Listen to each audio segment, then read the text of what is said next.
This is Spencer from Archspire, and you're geeking out to Gear Gods. This is Dean from Archspire, and you're geeking out to Gear Gods. This is Jared from Archspire, and you're geeking out with Gear Gods. This is Toby from Archspire, and you're geeking out to Gear Gods.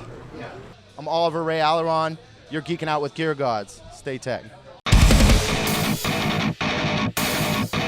Hey, what's up? This is Spencer from Archspire. I'm going to show you guys my beautiful brand new Pearl Reference Pure drum kit. It's a matte black finish with this awesome looking gold hardware. I absolutely love it. I have 4 toms. I got a 12, I have a 13, a 14, and a 16. And then both my kicks are 20-inch kicks, so they're quite small, but I play kick triggers, so the smaller kicks are actually better for rebounds. So if you're playing like double stroke rolls or even for singles, you can get more tension out of the springs, out of the skins, and ultimately it's better for speed. So one of my favorite things about this kit is they've marked on the inside of the toms the specs for them. So you can see right in there that you've got maple and birch, and as you come down, they add African mahogany to it. Then it's just maple and African mahogany. This is the 10-12. This is the 13 here. It's kind of dark. They've all marked all the plies, everything. I mean, there you go. I mean, this drum kit's a real piece of art, honestly. But one of my favorite things about the kit is that the toms are so punchy. So, you know, for playing metal, for going really fast, there's tons of attack, and the tone is super beautiful. It's the nicest thing I've ever owned before. So I love it. So thank you, Pearl, for sending me this amazing piece of art. Right now for a cymbal setup, it's sort of a mix mash of different types of cymbals, but I only have 2 crashes because I'm a big fan of like bells and splashes and chinas and stuff. So you can see I've got a pretty wide range of bells here. I find that they just cut through really well, and you can make more interesting like patterns, cymbal patterns out of having these sharp things that sort of cut through the mix. So that's sort of my philosophy with cymbals. For sticks, I'm using the Vic Firth Metal N. They're big, they're thick, they're extra long. I believe they're an inch or half an inch longer than regular sticks. And honestly, I used to play a 5A, and I found that as I went up in size and thickness, my finger blasting speed got higher and higher. And the reason is because they're heavier and the bounce back is so much better on them. So I have my skin tension quite tight on my snare drum, and these sticks they work for you. You just hit them down and they bounce back up. They do half the work for you. So, you know, in playing speed technical death metal, every little extra bit of stamina that you can get is important. So this is what I use for a trigger brain. It's also our sampler. It's the SPD SX Roland. We have all of our live samples on here. I have my kick triggers samples on here. This has a built-in metronome. You can set the speed you want to, so it's fabulous for us because we use it to write. We can always tell how fast or slow a part needs to be, and it's sent to everybody's in-ear monitors. This brain was an absolute game changer when we got it, because all of a sudden it just gave us all the clicks, and it let us have way more sound design live, you know, having like samples pumped to the front of house on a timer to the click track, so I don't even have to worry about coming over here and hitting it for the right timing of the song. So, and I believe this thing can even hook up to video too, and you can sync it up to have videos play at certain times if you want, but that's something I've never really explored with it. But I love this brain. I would suggest this to any serious metal drummer. If you're triggering or you want some samples live, this is your trigger brain. Hey, my name's Dean. I play in Archspire. We're in Long Beach at D Piazza's. D Piazza's in Long Beach, and we're hanging out with Trey behind the camera. You can't see him. That's how cameras work. I got some Kiesel guitars here, so I want to show you my new Kiesel guitars. So here is my K-Series 8-string, and it's a 27-inch scale. It's got stainless steel frets. It's got the lithium pickups in it. It's got, what else? I got some abalone fret markers. Got the ebony truss rod cover Got some pearloid tuners. Got crazy dark non-streak ebony fretboard, which is pretty sick. And then it's got these sort of matching pearloid knobs on the bottom, which is pretty cool. And what's really sick is that Jeff did 4 different kind of finishes on the top. So here we have black denim with burl maple, and then we have like a regular just burl maple with whatever kind of finish they do. I guess a tung oil finish. And then it's an antiqued ash, and then on the back, it's blacked ash. And then it's got a 7-piece neck. It's got like some ebony plate on the back. It's got the locking tuners on there. And it's K009, so don't steal it, because I will know. I will know. It's pretty sick. I like this guitar a lot. And then I have another guitar with no strings on it. I've got a DC 800, all... what is that called? That's the raw tone. Raw tone swamp ash with, Raw again, Dog Swamp Ash. what's that? Raw dog swamp ash. Raw dog. Raw dog, yeah. And it's pretty sick. 8-string, 27-inch scale, stainless steel frets, super non-streak ebony board. And then the neck is Purple Heart and Maple 5-piece neck, which is pretty sick. Another locking tuners. I like that volute at the very top. That kind of ridge at the back of the neck, that's pretty sick. So that guy really liked my guitar, so. And yeah, and they both go in these sick Kiesel carven gig bags, which are pretty sick. So. Hey, I'm Jared, and I play an Archspire. Here today showing off my Kiesel bass. It's a Accelerator X64. Got an ebony top on there. Ebony board, stainless steel frets, matching headstock. Really kind of went for a nice black looking guitar, but still with some rad wood and kind of plain looking on the top.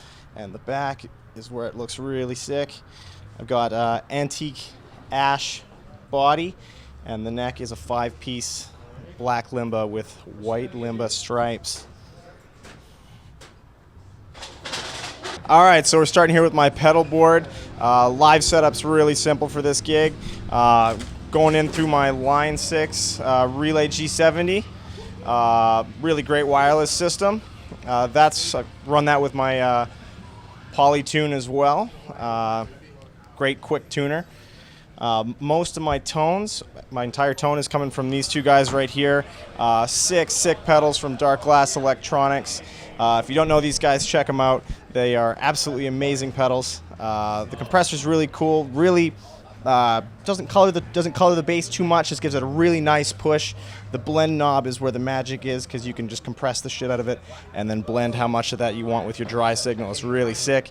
And then the secret weapon is the B7K Ultra. This thing is absolutely insane. Just gives that perfect amount of grind, any amount of distortion you want on your bass. If you just want a little bit of breakup or absolutely saturated Meshuggah style bass tone, this is the pedal. Absolutely sick. And we just run this direct into the soundboard. No amps, nice and light. Bass in one hand, pedal board in the other. Hey, what's going on? It's Toby from Archspire, here to show off my new Kiesel guitar. Got a Kiesel Vader 7-string. It has an Arctic finish.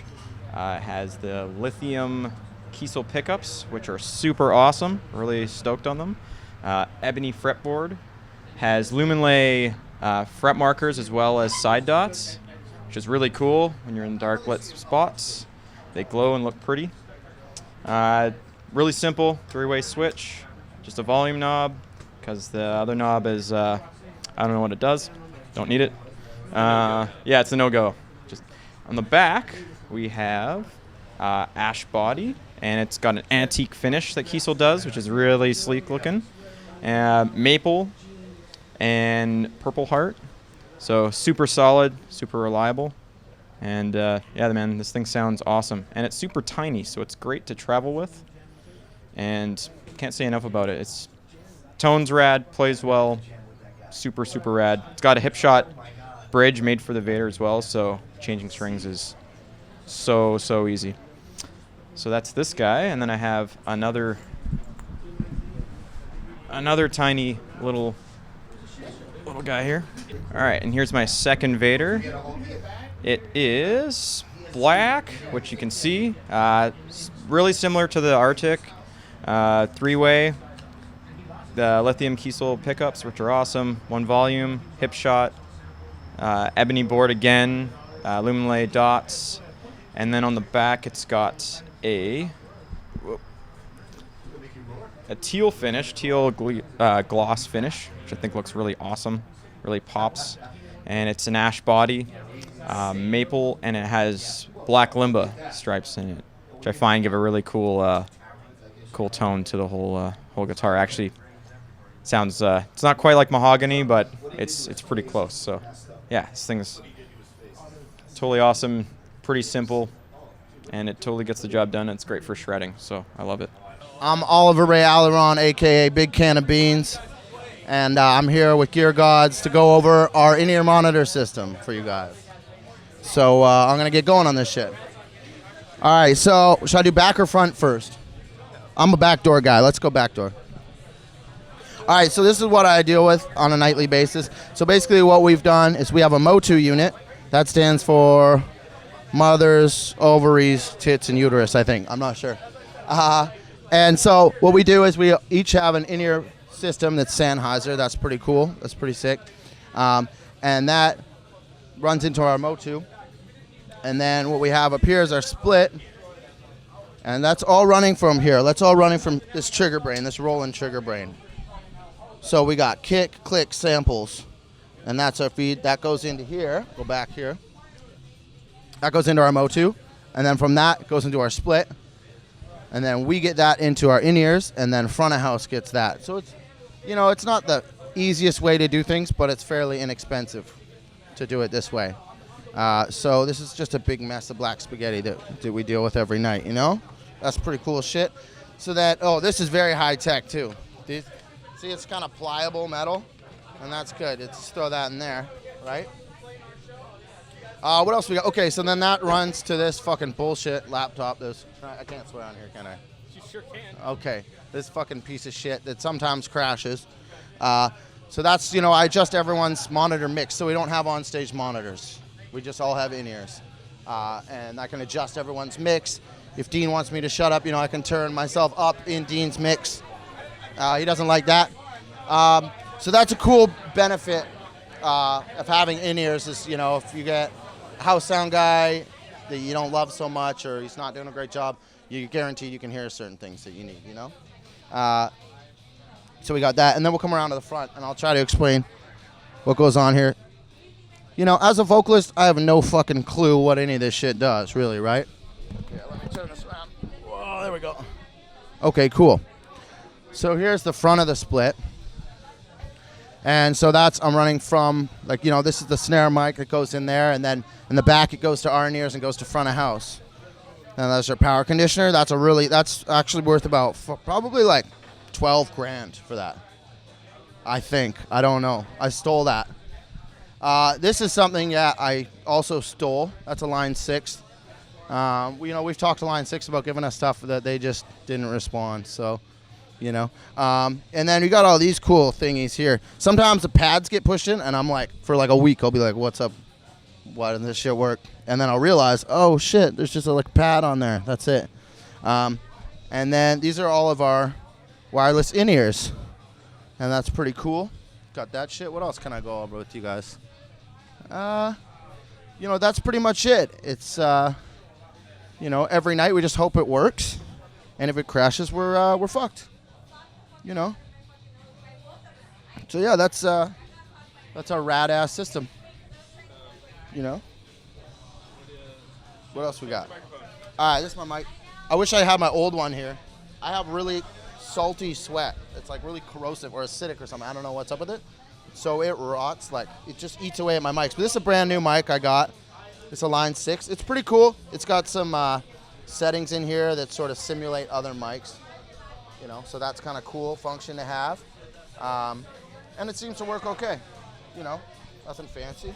27-inch scale. All the specs on this guitar are just on the Ibanez website, but it's pretty sweet. I play this And then I've got my Line 6, just the body pack here, just the beat to shit G90 wireless system, which is killer. I think